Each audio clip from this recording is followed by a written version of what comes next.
Pasión, por favor. Ya, gracias. Gracias, Henry. Ok, ya, entonces, señores, les quiero manifestar esta clase. Nosotros vamos a ver algunos componentes del sílabus. Recuerden que ya estamos en la unidad curricular cuarta y ahora lo que toca es, vamos a hablar sobre los instrumentos de la planificación urbana desde el posmodernismo hasta la actualidad en el caso de la ciudad de Quito. Entonces, yo creo que este capítulo que tiene que ver con los instrumentos de la planificación urbana desde el postmodernismo hasta la actualidad en la ciudad de Quito, yo diría que em, deberíamos, deberíamos hacer una pequeña introducción para poder, ¿no es cierto?, describir, yo diría así, esa es la palabra, para poder describir, ¿no es cierto?, cuáles son estos instrumentos de la, de la planificación urbana en el periodo postmodernista. Primero habría que identificar plenamente, ¿no es cierto?, a qué le llamaríamos el tema modernismo y el postmodernismo, y desde cuándo es lo que deberíamos considerar que en efecto sería el modernismo y desde cuándo sería el postmodernismo, pues, porque a veces creo que nos podemos confundir con respecto al tema de los periodos y fechas, ¿no es cierto? Normalmente, en estos últimos tiempos, o en estas últimas, o desde hace ya varias décadas atrás, nosotros en distintos ámbitos de la conceptualización del urbanismo, hemos venido llamando el periodo modernista hasta el siglo pasado, o sea, hasta el año 2000. Ese sería el periodo modernismo, ¿no es cierto? El urbanismo en el periodo modernismo se va, digamos, desde 1960, 70 hasta el 2000. Y el posmodernismo hemos estado llamando desde el 2000 en adelante, es decir, hasta la presente fecha. Es decir, hablemos del siglo XXI. Estamos en pleno siglo XXI y de alguna manera, si hay una suerte de poder decir de que hay algo de posmodernismo, pues creo que algo podríamos citar, que aunque realmente el tema era un tanto discutible con mis dos compañeras de, que dan los otros paralelos de la cátedra. Yo cuestionaba la elaboración del sílabus de este capítulo y decía que realmente llamar por posmodernismo sonaba realmente demasiado ambicioso, ¿no? Dado que realmente hablar de un urbanismo en un proceso de posmodernidad, realmente creo que en el caso de Quito no ha habido tal. Y no ha habido tal porque simplemente hablar de un posmodernismo implica realmente, yo diría, demasiada rigurosidad a la hora de hacer una verdadera calificación sobre los procesos de desarrollo territorial en el caso de Quito. ¿Por qué digo esto? Es porque en 20 años y más que estamos ya en el presente siglo, recuerden que estamos ya en el 2025, ha pasado 25 años, el cuarto de siglo, yo diría que ¿en qué nos hemos modernizado estos últimos 25 años? ¿En qué nos hemos modernizado? Eh, el- la ciudad, como el resto de ciudades del Ecuador, algunas de ellas las más importantes, como Cuenca, como Guayaquil, digamos, algo así. Tal vez algunas ciudades como Ibarra, Riobamba, yo diría, Azogues, que es una ciudad también muy pujante, eh, se ha modernizado el proceso de urbanización. Sería una pregunta, ¿no es cierto?, importante. O es que, eh, o es que más bien hay algunos otros factores externos, como por ejemplo ciertos factores tecnológicos, en donde de alguna manera eh, ha permitido un cierto cambio, un cierto avance de modernidad en este presente siglo. Yo creo que ahí sí. Es decir, por ejemplo, si hablamos de los procesos tecnológicos, ¿no es cierto? Por ejemplo, creo que ha habido avances significativos, pero que ha influenciado en el proceso. O sea, ¿a qué me refiero? Por ejemplo, me refiero al tema de las telecomunicaciones, por ejemplo.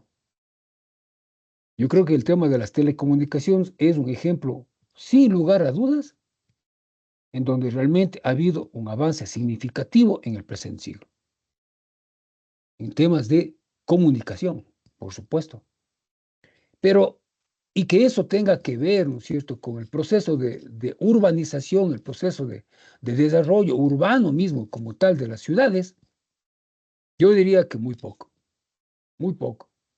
¿Por qué? Porque sigo viendo los mismos problemas que tenemos de hace más de 2 décadas y 3 décadas en el caso de Quito. Aquí hay un tema de debate que es importante que lo, que lo, que lo grabemos. No sé si estamos grabando la clase, señor Handry. Candri, estamos grabando la clase, por favor. Sí, ya lleva 20 minutos de grabación. Ok, gracias. Entonces, lo que estoy diciendo es que en efecto, esta es la primera, la primera reflexión que creo que con ustedes podemos hacer. Y estén atentos a lo que estoy señalando y a lo que estoy diciendo, ¿no? ¿Y por qué digo esto? Es porque realmente a mí me sigue incomodando y me sigue molestando, entre comillas, ¿no es cierto?, ver una ciudad en donde, por ejemplo, persisten ciertos problemas que no se han solucionado. ¿Cuáles? Por ejemplo, la falta de un buen sistema de un buen sistema integral de equipamientos, por ejemplo. Quito adolece de un sistema integral de equipamientos. No 2 décadas, sino 3, 4 y 5 décadas. Yo aquí vivo 30 años, 32 años concretamente. Y en 32 años sigo viendo, y no ha cambiado, ¿no es cierto?, la paupérrima dotación e incipiente de equipamientos comunitarios en el caso de Quito. Cito, ¿cuáles? Solamente por poner el ejemplo, equipamientos de dotación de abastecimiento, por ejemplo, me refiero a los mercados, que dejan mucho que decir. O sea, mercados que están cayéndose, que son obsoletos, que no han mejorado, que se huelen, ¿no es cierto?, son malolientes, no hay un buen sistema de comercialización de los productos, etcétera, etcétera. Entonces, si valoramos eso, tenemos que seguir mencionando la ausencia de equipamientos, por ejemplo, de seguridad. Temas claves, pero súper puntuales. ¿Cómo puede ser posible que ciertos barrios, por ejemplo, no tengan todo el equipamiento de seguridad, como por ejemplo simples puestos de auxilios inmediatos, los famosos, o, o lo que hoy por hoy se llama eh, las unidades, las UPCs, las dichosas unidades de policía comunitaria en los barrios? Entonces, fíjense, solamente estoy citando 2 cosas y así puedo seguir citando muchas otras cosas más, como cuáles, por ejemplo. No hay un buen sistema, por ejemplo, de equipamientos de asistencia social, como son, como son, por ejemplo, simples guarderías infantiles que tiene que haber por lo menos una en cada barrio. ¿Saben cuántas guarderías o unidades de asistencia social hay en Quito? No superan las 80 unidades. ¿Y sabe cuál es el déficit? ¿Cuánto se necesita? Más de 500 o 600, porque aquí en Quito existen más de 500 barrios y apenas hay 70 o 70, no llega a los 80. Esa es la realidad de Quito, Quito, la capital. Tenemos una policía comunitaria paupérrima, pero paupérrima, en donde justamente, ¿no es cierto?, al gobierno central y a la propia policía municipal se les ha ido de las manos. Y la ciudad, ¿no es cierto?, es tierra de nadie. Quito es tierra de nadie. Aquí se hace lo que les da la gana. La gente no tiene cultura, la gente no tiene buena educación, tienen malas costumbres. Esa es la ciudad que tenemos. Yo estoy siendo muy riguroso en mi análisis, por supuesto, porque tengo que ser así, pues muy riguroso, pero con evidencias, lo que estoy señalando y lo que estoy diciendo. ¿Cierto? Y si cogemos, por ejemplo, y topamos los temas de infraestructura, como alcantarillado y agua potable, digamos que los porcentajes de cobertura de servicios, digamos que están en un 95%, 90% de alcantarillado y 95% de agua potable. Todavía hay déficit de agua potable y alcantarillado. Pero lo más grave en el caso de Quito es que no tenemos un buen sistema de dotación de pavimentación en las ciudades y en las vías. Las vías es un desastre, ¿no es cierto? Que no me digan de que chuta, que las vías son un lujo, pues es mentira. Aquí en el centro norte de Quito mismo, donde yo tengo mi empresa y en donde yo vivo, a Dios gracias, porque sí doy gracias, porque estoy viviendo más o menos dentro de un sector que tiene una cierta comodidad, que tiene unos ciertos servicios, en donde supuestamente hay una cierta seguridad, etcétera, donde supuestamente hay una cierta dotación, etcétera, etcétera. En algunas avenidas secundarias y muchas avenidas, el pavimento está que se cae y se rompe. Por donde vayan ustedes es solo huecos, los pavimentos están trizados, los asfaltos están destruidos, las veredas es un desastre, es una vergüenza.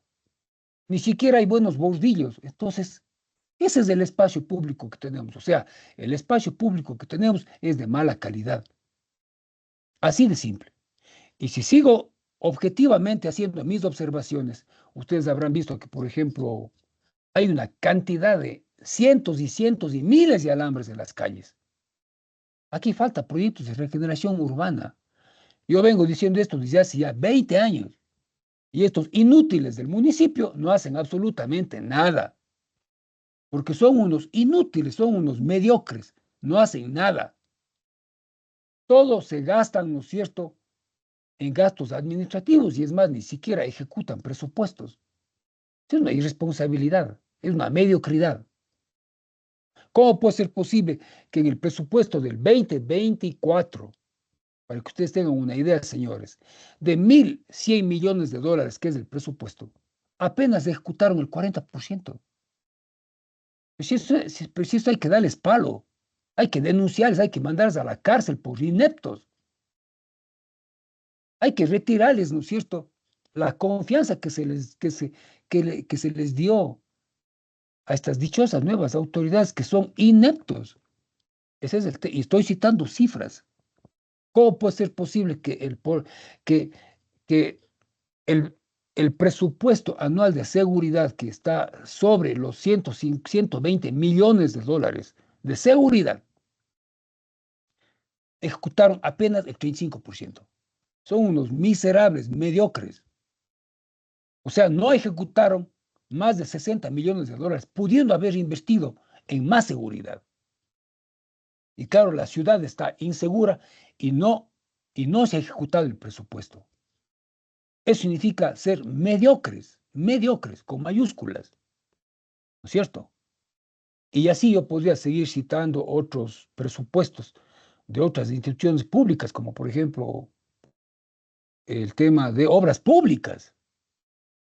¿Cómo puede ser posible? El presupuesto de obras públicas está alrededor de 250 millones de dólares y han ejecutado el 55%, cuando sabiendo de que en Quito no hay buenas veredas, no hay buenos asfaltos, no hay pavimentos rígidos, etc. Y no ejecutan el presupuesto. Eso se llama ineptitud. Eso es lo que puedo decir. Entonces, ¿yo qué puedo decir? ¿No es cierto? Y si a eso, y si a eso no hay un verdadero control sobre el uso y ocupación del suelo, en el caso de Quito, porque la gente hace lo que le da la gana, hay una cantidad de incorporación de edificaciones que se han construido de modo ilegal, hay otros que incumplen las ordenanzas, etcétera, etcétera. Entonces, aquí yo me pregunto y digo, ¿será que podemos hablar de posmodernismo? ¿De qué estamos hablando? Para mí, en esencia, y termino este capítulo, Quito no puede llamarse que en estos últimos 20 años se haya ejercido se haya ejercido un proceso de urbanismo vinculado a un postmodernismo. Yo creo que si le ponemos el modernismo, es más que suficiente, pero hablar de que en Quito hay un proceso de postmodernismo, estamos muy mal, muy mal. Deja mucho que decir, es decir, no tenemos una ciudad resiliente, no tenemos una ciudad, ¿no es cierto?, moderna, en donde justamente, ¿no es cierto?, se supere todas estas carencias y todos estos déficits de servicios. Si yo estoy citando aquí en el centro norte de la ciudad, y ustedes ya saben lo que pasa en el norte de la ciudad y en el sur de la ciudad. Calles polvorientas, calles que no tienen asfalto, calles que les faltan veredas, calles que faltan equipamientos, o sea, etcétera, etcétera, etcétera, etcétera. Con un sistema de transporte público paupérrimo, que no hay quienes ponga orden a estos sinvergüenzas dueños de las líneas de buses públicos. Eso es lo que tenemos. O sea, es una tristeza y una pena, señores. Hasta ahí es lo que puedo llegar con este dichoso capítulo de los instrumentos de la planificación urbana, desde el modernismo hasta la actualidad en la ciudad de Quito, señores. Más bien, cuando lleguemos a la parte final, yo sí les voy a dar y les voy a indicar, ¿no es cierto?, cuáles son los instrumentos que podemos citar para hacer realmente una verdadera planificación territorial. Eso les puedo señalar. Pero decir, ¿no es cierto?, de que el municipio viene ejerciendo todo el rigor desde el punto de vista técnico y legal y un compromiso serio para hacer un control del uso y ocupación de suelo, es mentira. No hay nada, absolutamente nada, negado, no hay nada. Hay una ineficiencia de este actual gobierno municipal del Distrito Metropolitano de Quito. Y justamente todo esto corrobora cuando este próximo capítulo que tiene que ver con el análisis de la configuración de las redes de transporte de la ciudad, ya estoy citando. ¿Cuáles son las redes de transporte que están disponibles en la ciudad en el caso de Quito? La red de transporte público, urbana. Hay una red de transporte interparroquial y hay unas redes de transporte intercantonal o interprovincial. Yo diría que el tema de que se les puso orden a las redes de transporte interparroquial e interprovincial, eso ya se hizo de alguna manera hace 25 años.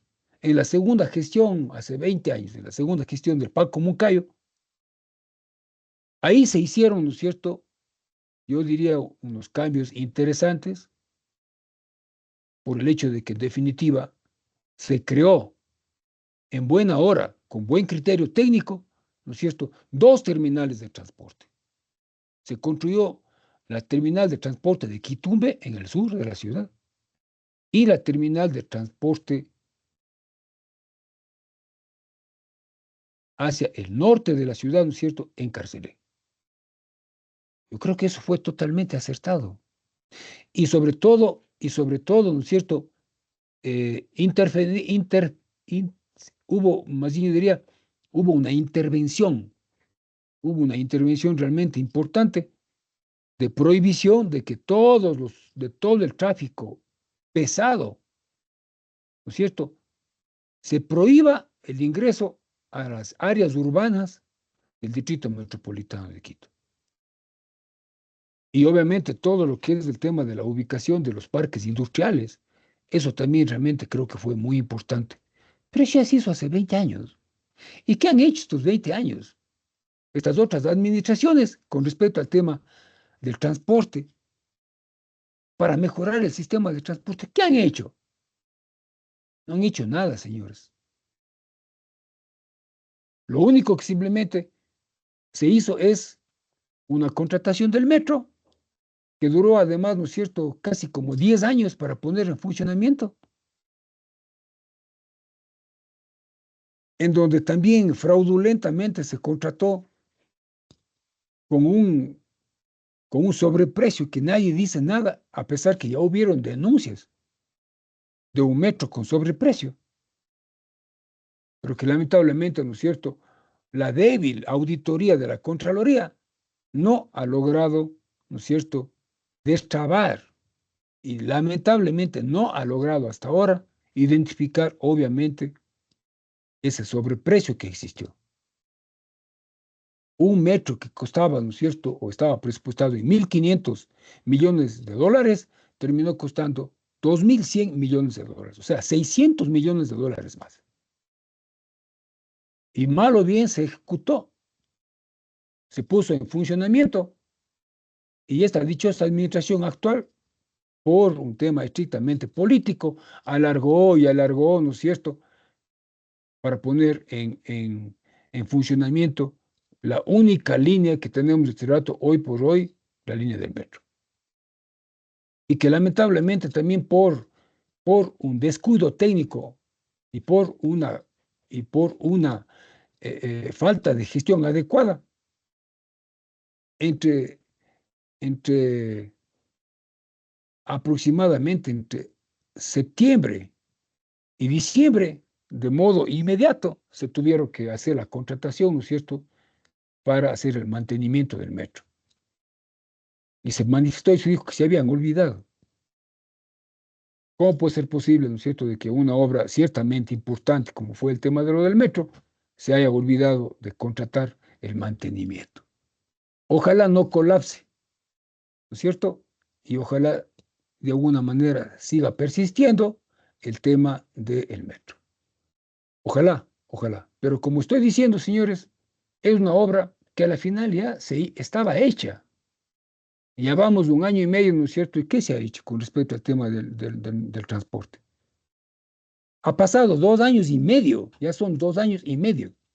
Y recién a los 2 años y medio, recién estoy escuchando hace 3 semanas, algo así, que han contratado recién, ¿no es cierto?, la dotación o la repotenciación, ¿no es cierto?, de nuevas unidades para ciertas, eh, para ciertas líneas de transporte, como es el tema de lo de la ecovía. Las unidades del sistema de ecovía que ustedes saben perfectamente circula a lo largo de la avenida 6 de diciembre, ya están obsoletas, están ya que se caen. Recién acabo de escuchar que acaban de contratar, ¿no es cierto?, y van a incorporar, creo que alrededor de 10 unidades más. Y no hay más. Me pregunto, ¿y qué es lo que pasa? Pasado 2 años y medio y recién acaban de contratar 10 unidades más. ¿Y por qué no lo ejecutan rápido, pues? Para eso se demoran 2 años y medio para contratar simplemente 10 unidades más. Eso me parece realmente una irresponsabilidad, pudiendo hacer las cosas más rápido. Aquí las cosas, lo que se necesita es hacer las cosas rápido, señores. La ciudad no puede estar parada, no puede paralizarse por la ineptitud de estos politiqueros ineptos. Ese es el tema. ¿Hasta cuándo van a coger, ¿no es cierto?, los cuernos por el toro, como se dice, ¿no es cierto?, y no hacer las cosas adecuadamente, de modo ágil, de modo rápido, ¿no es cierto?, y de modo eficiente. Hay una caterva de funcionarios públicos que lo que están es ahí sentados ganando su sueldo y nada más. Tiene que haber un cambio de actitud. El problema de Quito el problema es la falta de gestión. No hay una gestión eficiente, técnicamente sustentada. Tenemos administradores zonales de papel que no hacen nada. Es el tema. Entonces, por ahí va el problema de la falta de un buen sistema de redes de transporte en la ciudad.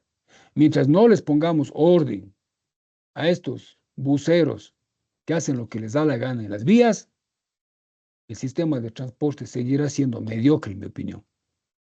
Si no tenemos un buen sistema de transporte municipal de propiedad del municipio, mientras siga en manos el sistema de transporte urbano, en manos de estos sinvergüenzas transportistas privados que dan servicio público, y si no se les exige reglas claras para que se modernicen, el sistema de transporte seguirá siendo mediocre. Y tendremos que seguir circulando en vehículos mientras no tengamos la seguridad y las suficientes condiciones de habitabilidad para subirse a un bus.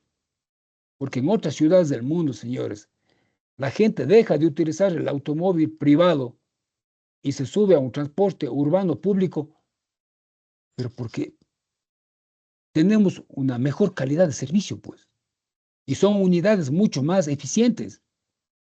Y usted va, ¿no es cierto?, con todas las condiciones de seguridad, pues.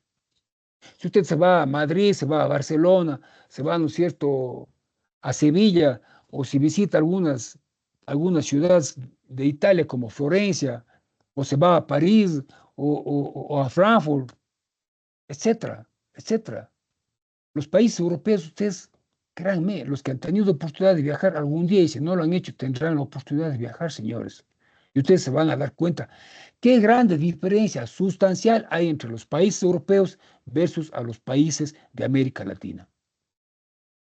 ¿Y por qué hay esa gran diferencia? Porque lamentablemente tenemos gobiernos mediocres y tenemos alcaldes mediocres en nuestras ciudades del Ecuador. Ese es el tema. El problema es de que tenemos alcaldes mediocres que no tienen la suficiente experiencia ni tienen, ¿no es cierto?, el amor propio por sus ciudades para defender sus paupérrimos presupuestos y sacarle el máximo provecho. Es un problema de decisión, señores. Lamentablemente, existe mucha politiquería en nuestro país y lamentablemente los resultados son deficientes. Eso es lo que ocurre en nuestro país. Hoy por hoy, el día domingo, ya de nuevo nos prestamos a un proceso de elecciones. Vamos a ver, ojalá. Yo no soy pesimista para nada. Toda mi vida he sido muy optimista. Pero esta vez realmente me deja mucho que decir, ¿no es cierto? Estos peleles de candidatos que están, ¿no es cierto?, ahí, que cuando se les hace unas preguntas simples, no saben en dónde pararse.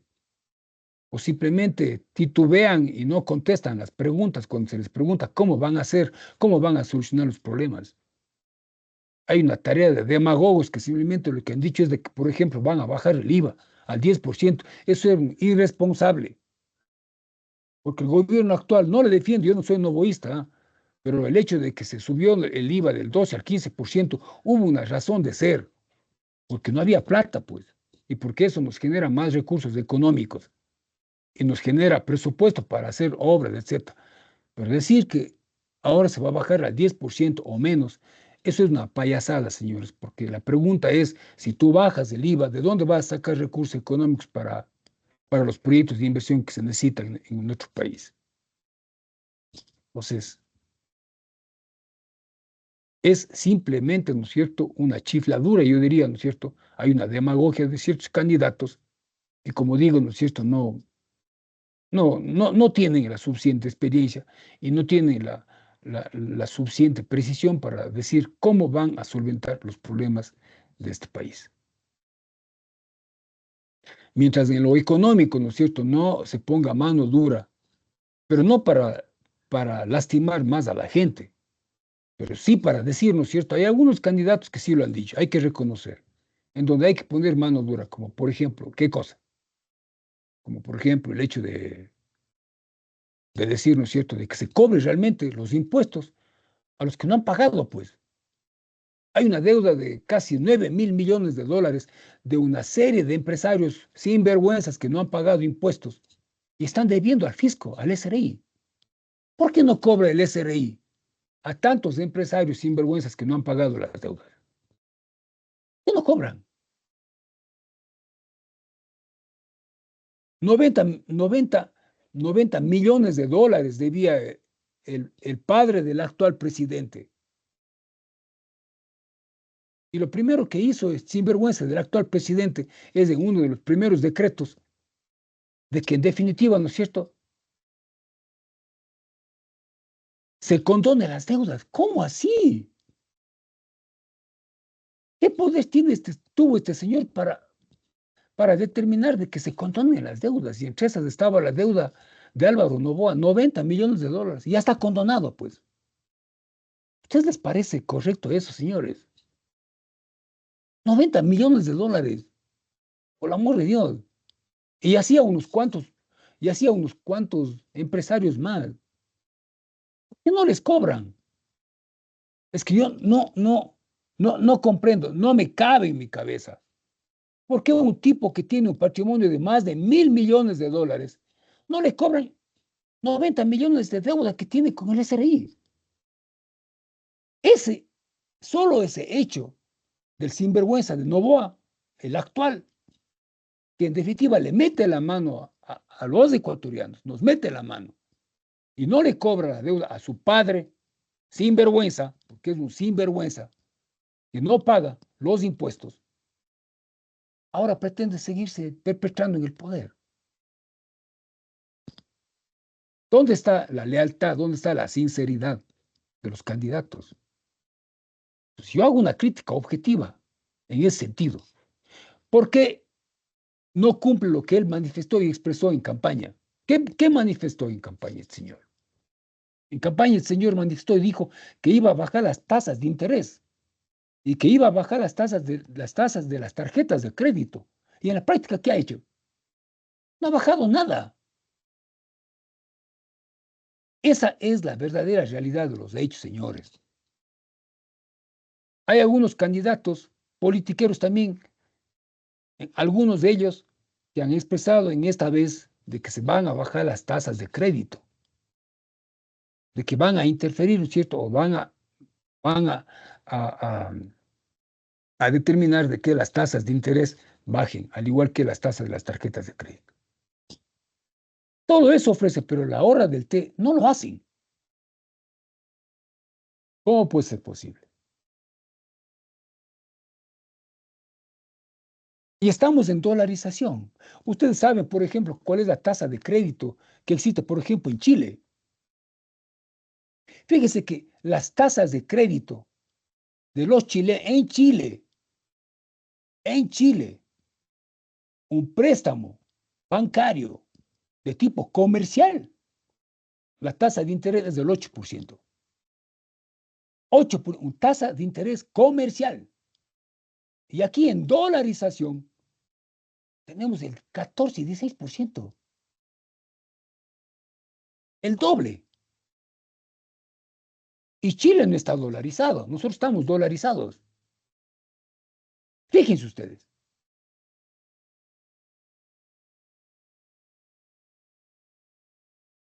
¿Cuál es la tasa de crédito para libretas de ahorro? En el caso de nuestro país, es del 3 y 4%. Pero las tasas de los créditos y la tasa de crédito para endeudamiento de préstamos está en el 16%. ¿Cuál es el margen de ganancia de sus miserables banqueros? Entre el 4 y el 16%, la ganancia es del 12%. Mientras en el caso de Chile, la diferencia entre el porcentaje de la tasa de interés de préstamo versus el endeudamiento es del 3% la diferencia. O sea, la banca chilena tiene una tasa de ganancia de no más del 3 y 4%. Aquí la tasa de ganancia es del 12%. Y en dolarización. ¿Quién dice eso que va a cambiar?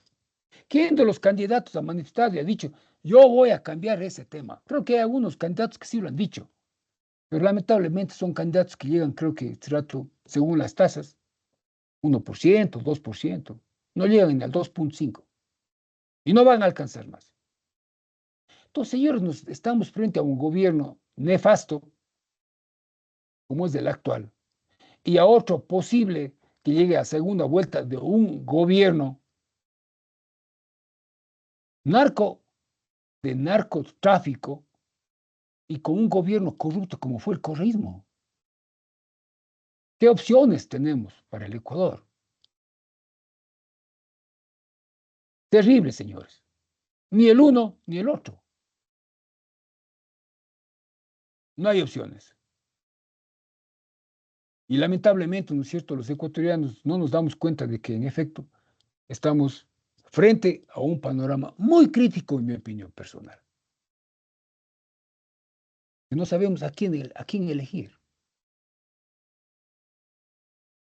¿Por qué? Porque lamentablemente, ¿no es cierto?, estamos al frente de unos candidatos, un buen porcentaje de candidatos, ¿no es cierto?, simplemente populistas, mediocres de conocimiento, que no tienen experiencia, que creen que porque simplemente, ¿no es cierto?, han ocupado algún cargo por ahí y no tienen ni la pura idea de lo que es ser un planificador territorial, o porque se jactan y dicen que han recorrido en época de campaña y han palpado que tienen los problemas por ahí. Estos dichos candidatos no van a llegar ni siquiera a un 5% de lo que realmente debe conocer los verdaderos problemas que tiene nuestro país, señores. Quienes conocemos realmente los problemas somos los planificadores territoriales, porque nosotros sí hemos pateado el territorio. Yo en mi caso hablo, creo que he hecho como alrededor de 50 estudios de planificación territorial, y cada estudio de planificación territorial ha significado conocer realmente la realidad de las distintas ciudades, de los proyectos al menos que he hecho, en Riobamba, Loja, Azogues, Cuenca, Esmeraldas. Hemos hecho estudios de planificación en Santo Domingo de los Colorados. Hemos hecho planes de desarrollo y ordenamiento territorial en el caso de Puyo, Tena, en Manabí, en Los Ríos, etcétera, etcétera, etcétera.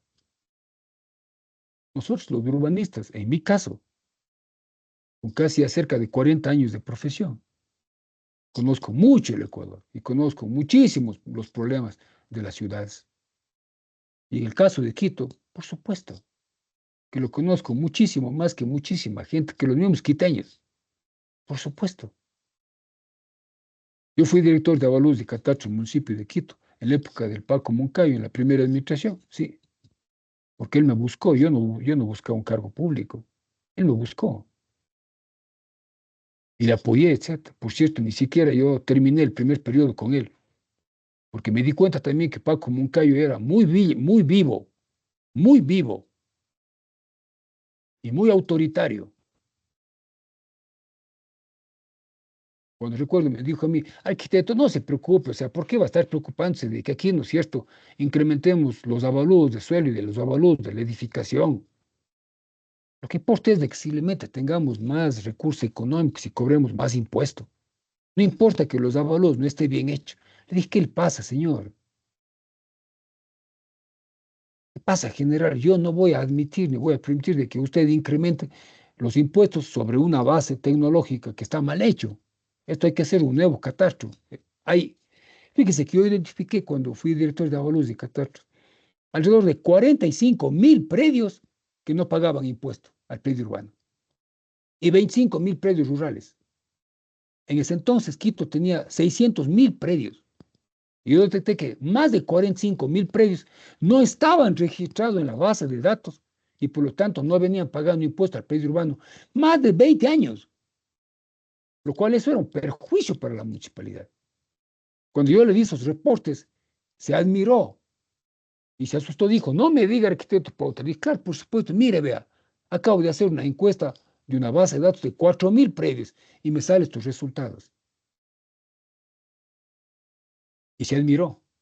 Pero cuando también le comenté y le dije, ¿no es cierto?, de que en el municipio había unas mafias que cobraban dinero bajo la mesa para hacer las transacciones, ¿no es cierto?, sobre el asunto de los avalúos para las exoneraciones, perdón, para las expropiaciones.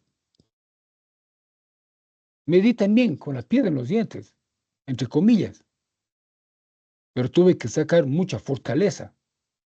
Y ahí, y bien parado, ¿no es cierto?, dije, pues son estos señores, son esto es alrededor de más de 40 gentes. Avalos de Qatar tenía 300 empleados y detecté que 40 sinvergüenzas estaban metidos en estas mafias. Y le conté al alcalde. Y le dije, vea, son 40 gentes que he identificado, son esta lista. Y mandamos sacando a 30. Cuando quise sacar 5 más, me amenazaron de muerte. Y yo les dije, infelices, lárguense de aquí porque ustedes no me van a hacer a mí absolutamente nada. Y les mandé sacando, con el mismo, con el Paco Muncay. Y les mandamos sacando. Y después, como el Paco Moncayo también, ¿no es cierto?, tuvo otras cosas que ya no les puedo revelar, porque ya son cosas medio más complicadas. Porque ese señor también tiene rabo de paja. Entonces yo dije, hasta aquí nomás con el señor. Hasta luego, chao, me fui.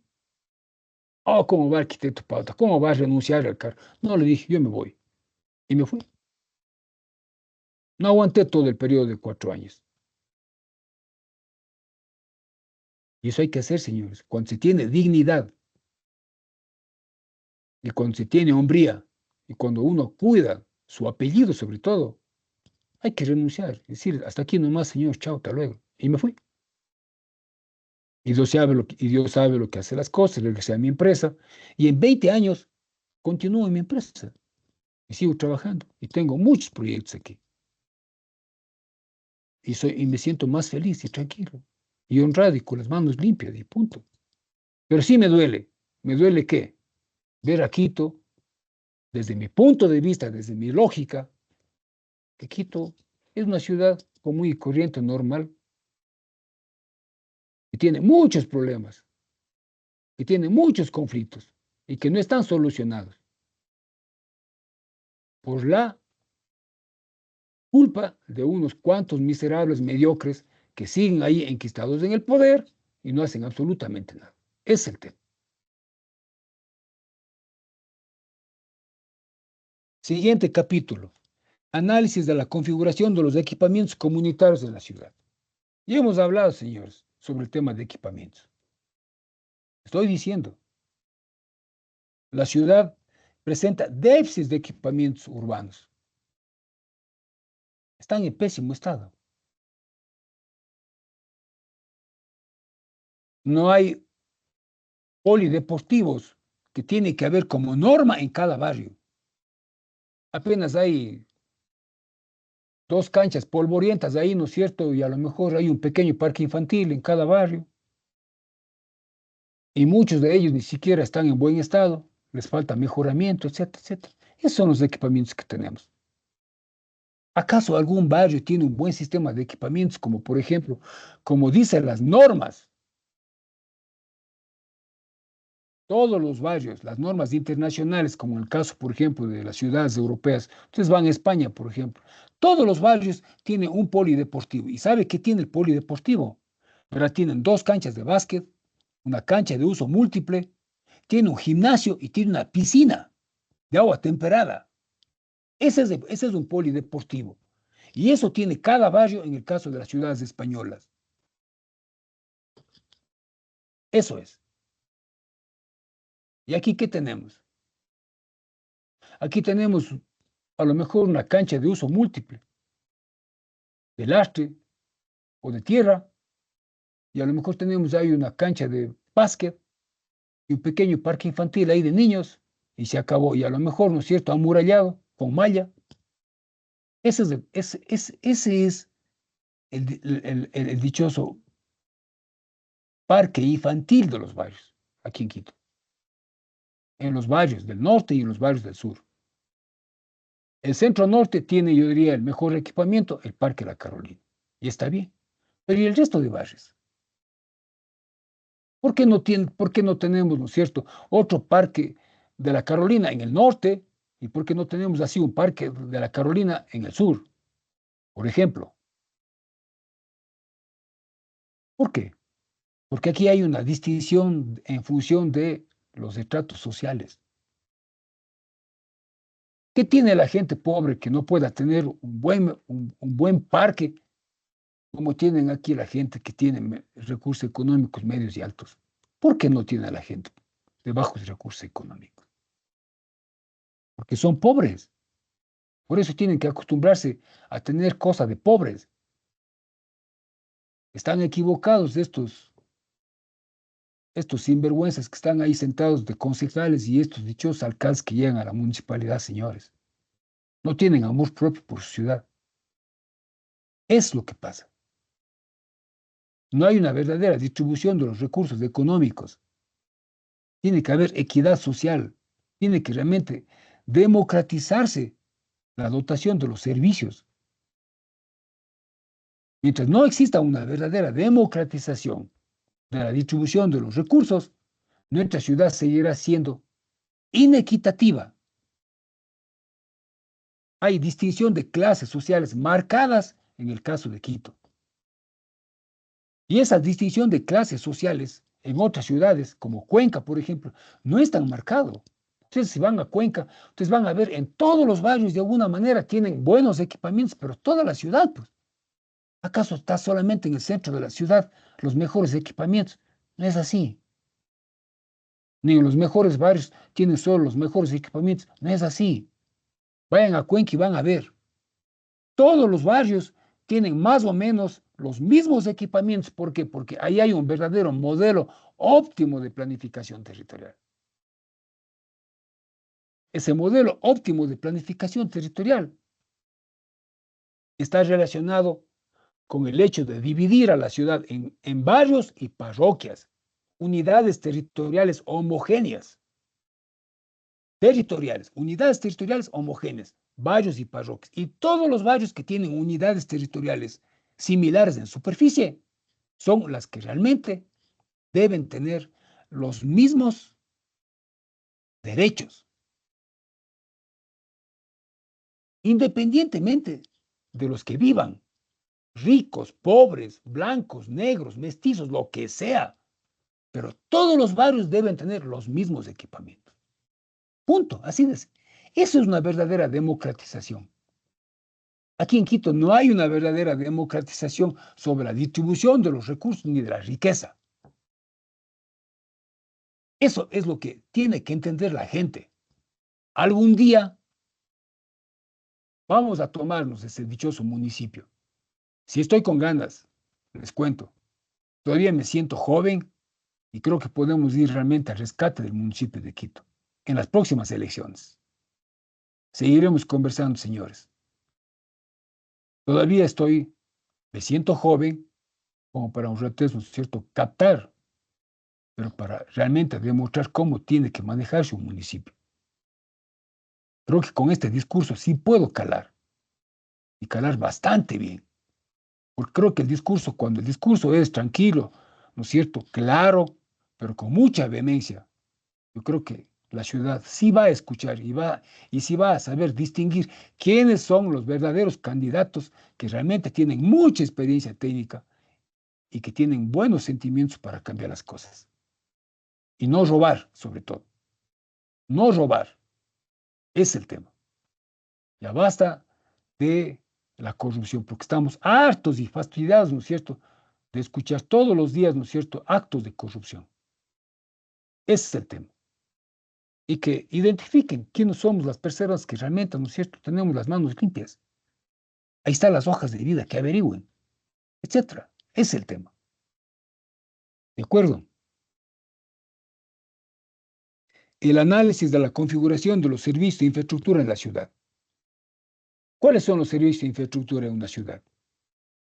La infraestructura es agua potable, alcantarillado, energía eléctrica, una red de telecomunicaciones. ¿Quién les pone orden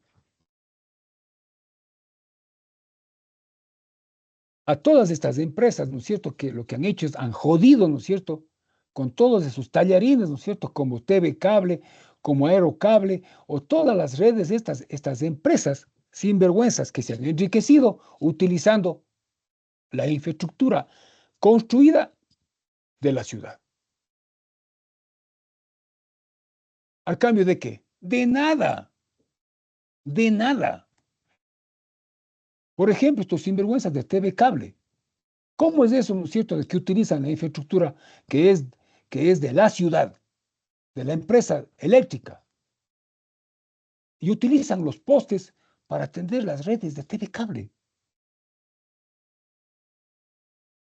Y estos sinvergüenzas no pagan absolutamente nada al municipio.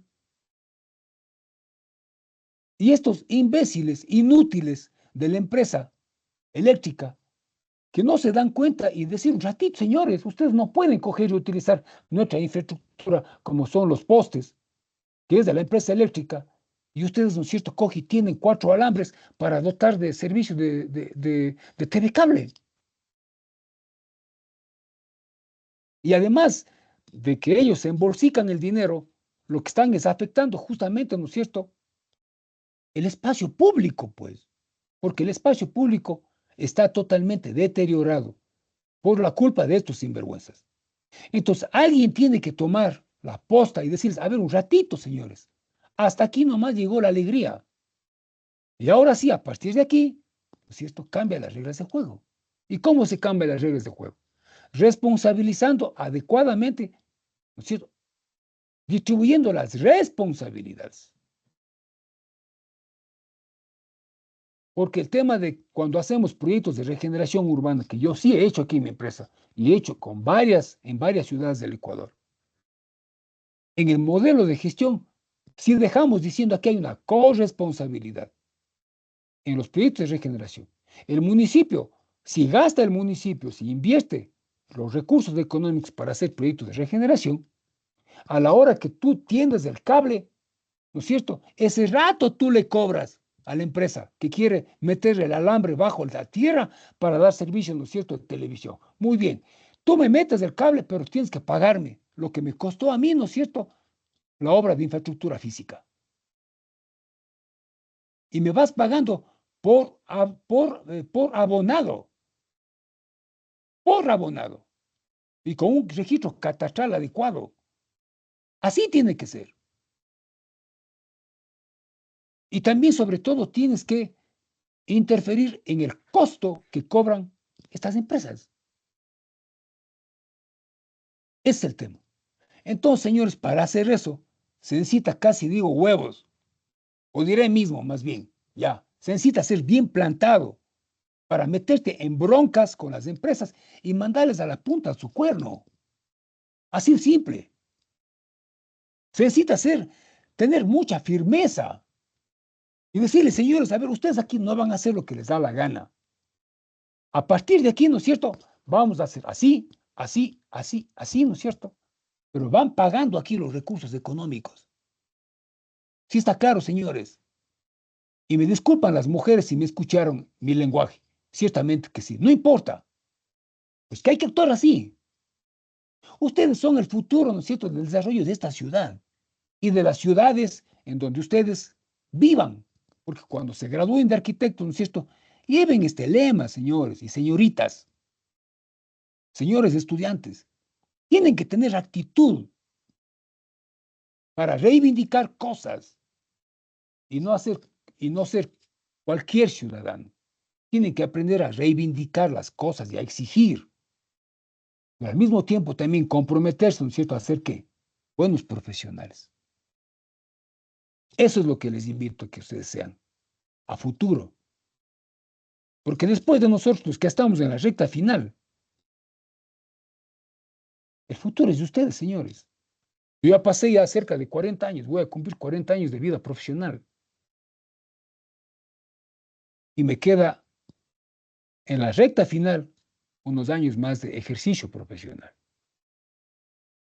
Pero me duele, como estoy diciendo, que lamentablemente, ¿no es cierto?, nuestras ciudades sigan ahí sucumbidas, ¿no es cierto?, en decisiones de gente inescrupulosa y en decisiones de gente inepta, que lamentablemente veo postrada las aspiraciones y deseos que como ciudadano exijo, veo y siento.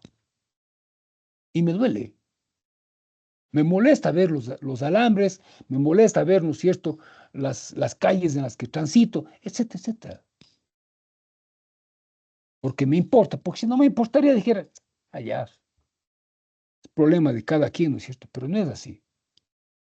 Cuando tú como profesional tienes conciencia social, obviamente te sientes herido y reivindicas y dices, ¿no es cierto? Pues mira, está pasando esto, lo otro.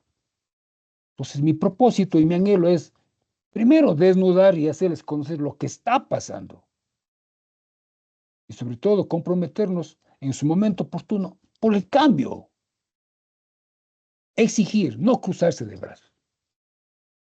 Hay que tener mística y hay que tener compromiso firme, en serio, pero. ¿De acuerdo? Quito es una pena que no tenga plantas depuradoras de aguas residuales, por ejemplo. Cuenca es una ciudad que tiene una planta depuradora de aguas residuales, ya tiene cerca de 60 años. Por eso que es una ciudad más limpia. Es una de las ciudades más limpias del Ecuador y de América Latina. Cuenca es el ejemplo de ciudad resiliente en América Latina, no solo del Ecuador, en América. ¿Por qué, no es cierto, han llegado muchísimos extranjeros a Cuenca y se quedan a vivir? Fíjese que en Cuenca, por ejemplo, existen una altísima población de canadienses que este rato están viviendo en Cuenca. ¿Es por qué? Porque llegaron a Cuenca y se enamoraron de la ciudad. Ya se quedan a vivir. Y es gente que tiene dinero, ¿ah? Porque son muchísimas, por ejemplo, son personas de la tercera edad que han llegado a Cuenca y cambian su ciudad. Hay ciudadanos que han vivido, por ejemplo, en Vancouver, en Canadá, llegan a Cuenca y se quedan a vivir parejas, dos, así, ancianitos de la tercera edad, y se quedaron a vivir. Y tienen su dinero y siguen gastando y gastando. O sea, han traído dinero y están gastando. Y más bien consumen, gastan, dan empleo porque contratan una empleada doméstica y les pagan un sueldo bien, no $200 ni $300, les pagan 500, $600 a una empleada doméstica para cuidar a una persona, a dos personas de la tercera edad, por ejemplo. Han comprado departamentos. El sector inmobiliario en Cuenca está creciendo una bestialidad. Y en Cuenca ya están apareciendo, ¿no es cierto?, muchísimos edificios. Solo departamentos, solo departamentos. Es decir, también está cambiando la tipología de vivienda. Ya no, es decir, la tipología de vivienda unifamiliar, es decir, edificación en lote, viviendas aisladas, ya está cambiando. Y está apareciendo la vivienda tipo departamento. Y está acrecentando. Va para más, va para más. Es algo lo que ya ha ocurrido en el caso de Quito. Pero en el caso de Cuenca, se está planificando adecuadamente ese crecimiento. No es que te puedes construir un edificio donde te da la gana, eso no es así. Se está controlando el uso y ocupación de suelo. Se está permitiendo que los edificios se vayan construyendo en alturas racionales, proporcionales. No como aquí, que porque le interesa, ¿no es cierto?, a un cierto grupo inmobiliario, puta, te coge y te acaban de darte permiso y puedes construir hasta 30 pisos. Me parece una estupidez. Todavía creo que no estamos como para permitir, ¿no es cierto?, la construcción de edificios que superen los 20 pisos. Y ya estamos con permisos de construcción hasta de 30 pisos. La pregunta es, ¿quiénes compran los departamentos que tienen en edificios de 30 pisos? La gente que tiene mucho dinero y nada más. O sea, cada vez estamos estratificando los grupos sociales. En vez de ir para mejor, estamos yendo para peor. ¿Quieres construir un edificio de 30 pisos? Puta, mándale a construir en el sur, pues. A ver si va a construir un edificio de 30 pisos. Tienes que descentralizar. La planificación territorial tiene que descentralizarse las inversiones.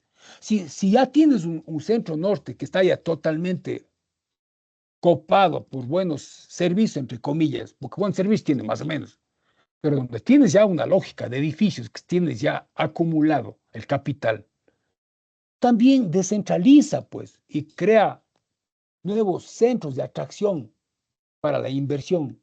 Entonces, lo que tienes es que crear nuevos centros y permitir, ¿no es cierto?, de que los nuevos polos de desarrollo también permite la construcción de más de 10, 15 y hasta 20 pisos, pues. De tal suerte de que tú ya tienes que parar aquí. Aquí en el centro norte deberíamos parar máximo 15 pisos. Máximo. Entonces, cuando ya no haya la posibilidad de construir más de 15 pisos, entonces vos tienes que irte a otros lugares. Esa es la presión inmobiliaria. Y la única forma de obstaculizar esa presión inmobiliaria es creando una política urbanística adecuada, como es cortar, ¿no es cierto?, las normas urbanísticas, es decir, ya basta, aquí ya no se puede construir más de 15 pisos. Esa debería haber sido la lógica. y no permitiendo que se pueda construir 20 pisos y ahora hasta 30 pisos. Esa es una estupidez. La lógica es crear nuevos polos de desarrollo para que exista equidad de desarrollo, equidad.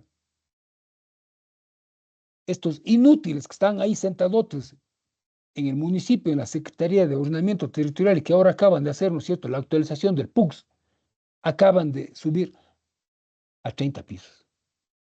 El otro día que vino el secretario de Hábitat y Territorio de nuestra facultad, yo le llamé la atención a él, le dije, oye, ¿por qué haces eso? ¿Por qué hacen eso ustedes? No le gustó porque les reclamé. Ah, me dijo, entonces vos deberías ir. Pero claro, por supuesto, yo puedo ir, le dije. Lo que pasa es que ustedes no llaman a debate. Y si quieres debatir conmigo, ven a debatir, le dije. Te estoy demostrando que lo que ustedes han hecho es una estupidez. No deberían hacer eso. Yo les reclamé en nuestra propia facultad, porque vino invitado acá a visitarnos en nuestra facultad, a ver los trabajos que le llamó Sergio Bermeo, que es nuestro decano y además mi amigo. Le dije, Sergio, ¿sabe qué? Disculpará, pero yo a este señor lo voy a mandar al diablo. Por esto, por lo otro, por otro, por otro, por lo otro. No insultándole, por supuesto, porque eso no es mi estilo. Pero sí decirle, mira, tú has hecho esto, mal y mal y mal, ya deja de hacer pendejadas. Ya no vuelvas a hacerlo, rectifica los errores. Voy a conectar el cargador.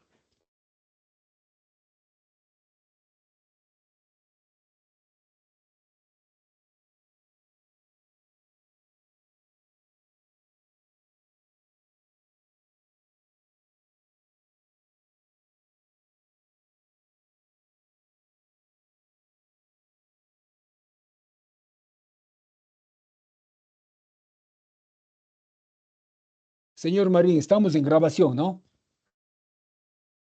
Sí, Arqui. 1 hora 16 minutos. Ya, ok. Ok, seguimos en grabación. Quiero que al final de la clase usted esa grabación me mande a mi dirección electrónica, ¿de acuerdo? ¿Me escucha? Señor Marín, ¿me escuchó? No, arquitecto. Sí, le estaba diciendo de que una vez cuando terminemos la clase, la grabación del día de hoy, quiero que me mande a mi dirección electrónica que yo le voy a dar, ¿de acuerdo? Entiendo. Ya, ok. Entonces seguimos la clase, señores. Entonces, eso es lo que ocurre, amigos. Eso es lo que está ocurriendo. Han atomizado la ciudad, no se hace una política adecuada, ¿no es cierto?, de crecimiento adecuado de las nuevas normas urbanísticas, y los problemas están ahí.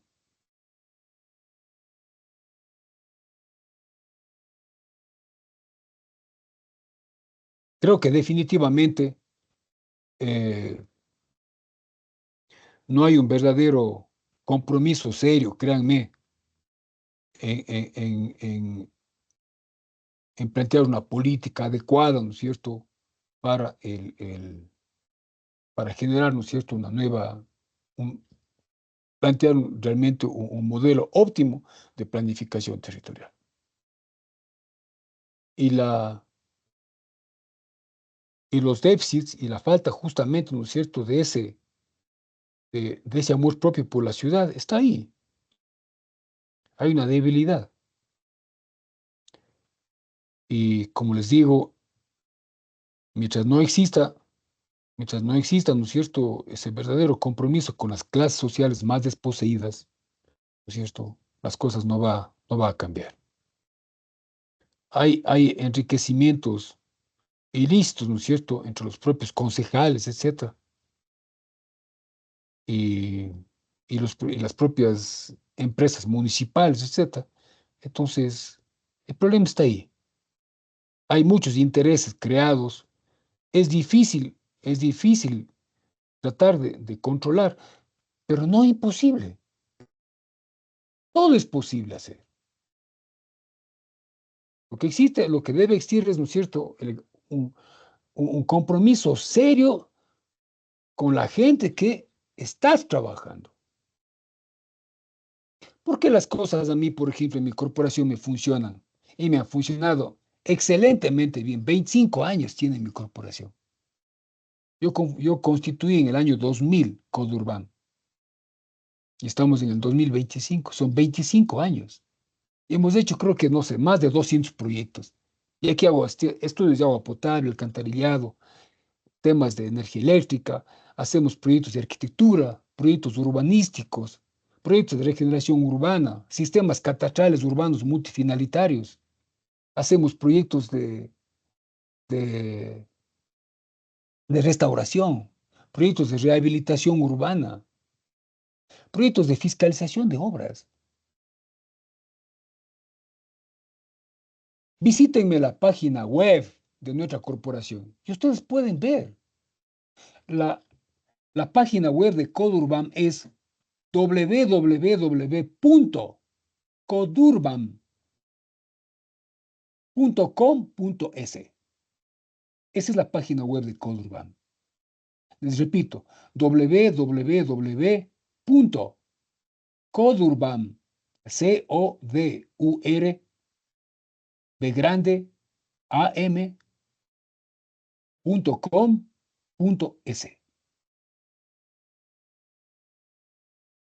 Cuando ustedes quieran, visiten la página web y me van a encontrar ahí. Van a encontrar al directorio de Codurban y van a encontrar, ¿no es cierto?, la diversa cantidad de proyectos que hemos hecho, porque yo publico todos los estudios, todos los proyectos, están ahí. Es una página abierta al conocimiento y es una página abierta, ¿no es cierto?, que yo democratizo académicamente y profesionalmente. Y hay muchísimos municipios que me conocen a mí a nivel nacional. Y en el caso de Quito también hay muchísimos profesionales que me conocen y he dado trabajo a muchísima gente. Varios estudiantes que han sido míos, se han hecho profesionales, han trabajado conmigo desde hace ya más de 15 años. Cuando quieran algo de mí me pueden buscar, señores, me pueden escribir, sin ningún problema. Pero espero que ustedes, ¿no es cierto?, tomen la posta, continúen, ¿no es cierto?, con el mejor anhelo y el mejor deseo para seguir estudiando. Creo que es el mejor consejo que les puedo dar. Y con esto simplemente termino la clase de hoy, señores, no sin antes escuchar algún comentario que quiera dar algún estudiante. Y nos queda una clase muy, muy cortita la próxima semana y con eso ya terminamos, ¿no es cierto?, nuestra cátedra. Les recuerdo que, como ustedes saben perfectamente, las clases se terminan ya la próxima semana, el 14, y empezamos los exámenes el día 17. Del 17 al 21 son los exámenes. Nosotros tendremos el examen el día 19. El examen de esta cátedra lo haremos el día 19, miércoles 19 de febrero. Recuerden que ese día tienen que presentarme el brochure, el cuaderno, a mano, de toda la cátedra. Creo que el día de hoy ha sido una clase muy importante, muy especial. Ahí tienen la grabación. Por favor, señor Marín, mándeme la grabación a mi dirección electrónica. Le pido que me anote. La dirección electrónica es eduardo.pauta,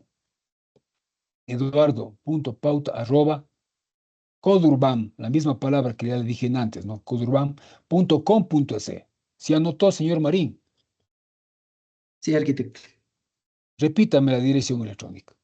Eduardo.pauta@codurban.com. Ya, Codurban, ¿no? Es con B grande, con B larga y M de mamá. Codurban. ¿Sí está claro? Listo. Sí, sí, sí, entré a la página. Codurban.com.es. ¿Ya ve? Ya pueden entrar en la página, ustedes me pueden ver, etcétera. Pero mándenme esta grabación de esta clase, porque realmente quería cuerearles hoy día a los municipios.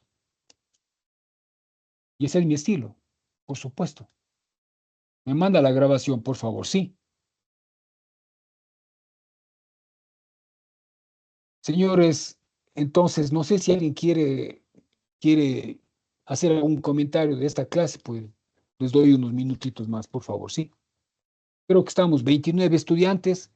No voy a correr lista porque están absolutamente todos y espero que ya somos grandecitos, Aquí lo que se trata es, conmigo al menos en mi cátedra, lo que importa es de que ustedes aprendan, señores. Si aprenden, bien, y si ya no aprenden, y si no vienen a clase, ya es problema de ustedes. Y si no toman nota, y si no hacen bien las cosas, ¿no es cierto? Pero nos vemos en el examen. ¿Está claro, señores? Entonces, si no hay ningún comentario al respecto, o alguien quiere hacer algún comentario, y si no, simplemente terminamos la clase, señores. Nos veremos entonces la próxima semana para una clase muy corta y daremos por terminado la cátedra. ¿De acuerdo? Bueno, arquitecto. Listo. Entonces Listo, perfecto. me despido y cuídense mucho, chicos. Chao conmigo. Nos vemos la próxima semana. Hasta Chao, luego. Arqui. Hasta Gracias, luego. Ricky. Gracias, Arqui. Chao.